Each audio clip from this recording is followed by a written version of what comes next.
अस्सलाम वालेकुम। आज की इस वीडियो में हम जानेंगे कि अच्छी बीवियां कैसी होती है। हदीस पाक में आता है, इमाम बुखारी रहमतुल्लाहि अलैहि हजरत अबू हुरैरा रज़ियल्लाहु अन्हु की रिवायत नकल करते हैं कि औरत से 4 कारणों से निकाह किया जाता है। अव्वल, माल की वजह से निकाह किया जाता है कि कोई मालदार घराना हो तो लोग निकाह का पैगाम भेजते हैं कि चलो कारोबार ही करवा देंगे, दहेज में कोई घर लेकर देंगे और कार तो कहीं गई ही नहीं, तो फरमाया कि उसके माल की वजह से उससे निकाह करते हैं। दूसरी वजह फरमाई कि उसके हुस्न और सुंदरता की वजह से निकाह करते हैं।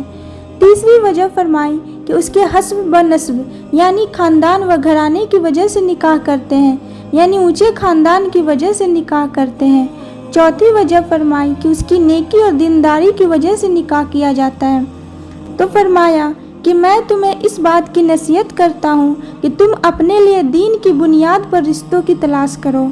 जब बुनियाद ही कमज़ोर होगी तो ज़िंदगी कैसे निभेगी। जिसने सिर्फ खूबसूरती को देखा तो बताइए शक्ल की खूबसूरती कितने दिन रहती है। ये चंद साल की बात होती है, जवानी हमेशा तो नहीं रहती। जिसकी बुनियाद ही कमज़ोर होगी उस पर बनने वाला घर भी कमज़ोर होगा। जो साखे नाजुक पर आशियाना बनेगा ना पायदार होगा। नेकी और शराफत ऐसी चीज़ है जो वक्त के साथ साथ बढ़ती चली जाती है, तो इस बुनियाद पर जो घर बनेगा वो हमेशा मजबूत से मजबूतर होता चला जाएगा। तो नेकी और दीनदारी की बुनियाद पर बीवियों की तलाश करें, इसलिए कि खूबसूरत औरत का शौहर जब उसे देखता है तो उसकी आंखें खुश होती हैं, और नेक सीरत औरत का शौहर जब भी उसे देखता है तो उसका दिल खुश हुआ करता है। तो आंखों को खुश करने की बजाय अपने दिलों को खुश किया करो। मुस्लिम शरीफ की हदीस है, दुनिया एक मता यानी सामान और दौलत है। जो इस दुनिया की सबसे कीमती दौलत है वो नेक बीवी है। गोया अल्लाह ताला जिसे नेक बीवी अता करे वह समझे कि मुझे दुनिया की बहुत बड़ी नेमत मिल गई। आमाल का दारोमदार नियतों पर है।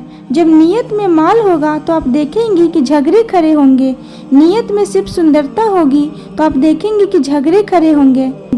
हदीस की किताब इब्ने माजा की रिवायत है, अल्लाह ताला के तकवे यानी डर के बाद इंसान जिस चीज़ से सबसे ज़्यादा फ़ायदा उठाता है वो कोई चीज़ नहीं मगर नेक बीवी कि अगर उसे किसी बात का हुक्म दिया जाए तो उसकी इताअत यानी हुक्म का पालन करे। जब उसकी तरफ आंख उठाकर देखा जाए तो उससे दिल खुश होना चाहिए। और अगर कोई ऐसी सूरत हो कि शौहर उसके लिए कसम खा ले कि बीवी उसको पूरी करेगी तो उसको पूरा कर दे, और अगर बीवी से कुछ वक्त के लिए दूर चला जाए तो बीवी उसके माल और अपनी इज्जत व आबरू के मामले में खयानत न करे।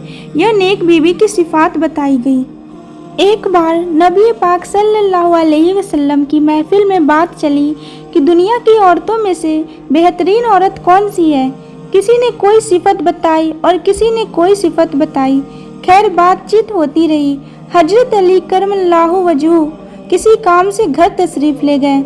हजरत फातिमा जहरा रज़ियल्लाहु अन्हा को बताया कि महफिल में यह तज़किरा हो रहा है कि दुनिया की बेहतरीन औरत कौन सी है। अभी कोई फैसला नहीं हुआ। हजरत फातिमा जहरा रज़ियल्लाहु अन्हा ने फरमाया, मैं बतलाऊं कि दुनिया की सबसे बेहतरीन औरत कौन सी है। फरमाया बताइए। फरमाया दुनिया की सबसे बेहतरीन औरत वो है जो न खुद किसी गैर मर्द की तरफ देखे और न कोई गैर मर्द उसकी तरफ देख सके। हजरत अली रज़ियल्लाहु अन्हु महफिल में वापस तशरीफ़ लाए और हुजूर पाक सल्लल्लाहु अलैहि वसल्लम से अर्ज किया, या रसूल अल्लाह, मेरी बीबी ने दुनिया की बेहतरीन औरत की पहचान यह बताई है कि जो न खुद किसी गैर महरम को देखे और न कोई गैर महरम उसे देख सके। हजरत नबी करीम सल्लल्लाहु अलैहि वसल्लम ने फरमाया, फातिमा तो मेरे जिगर का टुकड़ा है। अल्लाह वालों ने लिखा है कि बीवी में 4 सिफतें जरूर होनी चाहिए। पहली सिफत उसके चेहरे पर हया हो। यह बात बुनियादी हैसियत रखती है कि जिस औरत के चेहरे पर हया हो उसका दिल भी हया से भरा होगा। मिसाल मशहूर है कि चेहरा इंसान का दिल का आईना होता है।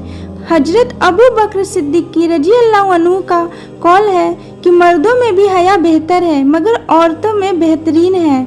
दूसरी सिफत बयान फरमाई जिसकी जबान में मिठास हो, यानी जो बोले तो कानों में रस घोले। यह न हो कि हर वक्त शौहर को जली कटी सुनाती रहे या बच्चों को बात बात पर झिड़कती रहे। तीसरी सिफत यह है कि उसके दिल में नेकी हो। चौथी सिफत यह है कि उसके हाथ काम काज में मसरूफ रहे। ये खूबियाँ जिस औरत में हो, यकीनन वो बेहतरीन बीवी की हैसियत से ज़िंदगी गुजार सकती है। अच्छी शादीशुदा ज़िंदगी गुजारने के लिए मियाँ और बीवी को दोनों को मनफी सोच से बचना चाहिए, यानी नकारात्मक सोच से बचना चाहिए।